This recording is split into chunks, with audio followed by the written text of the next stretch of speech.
এই ব্যাগটা আমি কোথায় ফেলে রেখে আসছিলাম? বোর্ডিং গেটে। এটা উদ্ধার করে দিল কে?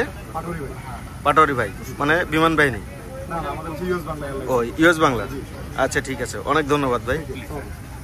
হযরত শাহজালাল আন্তর্জাতিক বিমানবন্দরে সকল চেকিং শেষ করে আমরা ইউএস বাংলার এয়ারলাইন্সের ভেতরে প্রবেশ করেছি।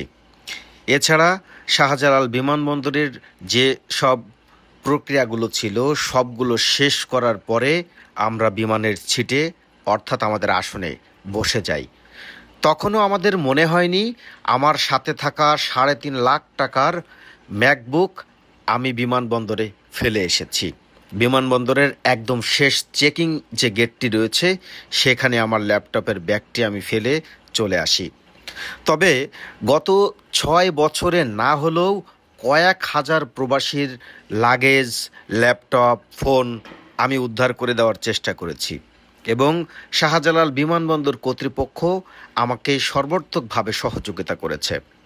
কিন্তু সেই আমি যে কিনা নিজের ল্যাপটপের ব্যাগটি ফেলে রেখে এসেছি কিন্তু আমার মনে নেই। বিমানের আসনে বসার পরে ইউএস বাংলা কর্তৃপক্ষ এসে জানালো আমি আমার ল্যাপটপের ব্যাগটি ফেলে এসেছি, যার মধ্যে আমার সকল তথ্যসহ ডকুমেন্টসগুলো ছিল। দামের প্রশ্ন নাইবা আসি, কিন্তু তথ্যগুলো আমার কাছে অনেক বেশি দামি। অতঃপর ল্যাপটপটি বুঝে পেলাম। এরপর যা ঘটলো সেটি ভিডিওতে দেখে আসি। ইউএস বাংলাকে অনেক ধন্যবাদ।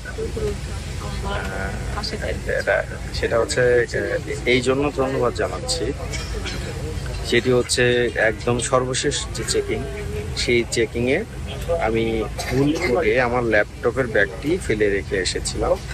প্রায় 3 লাখ টাকার উপরে দাম আমার ল্যাপটপের ব্যাগ। এখন আমি একদম বিমানে উঠে গিয়েছি, আসনে বসেছি।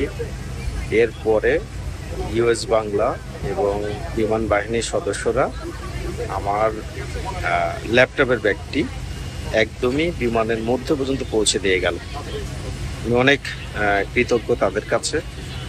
আমি কখনোই এই ঋণ তাদের কাছে হয়তো শোধ করতে পারবো না।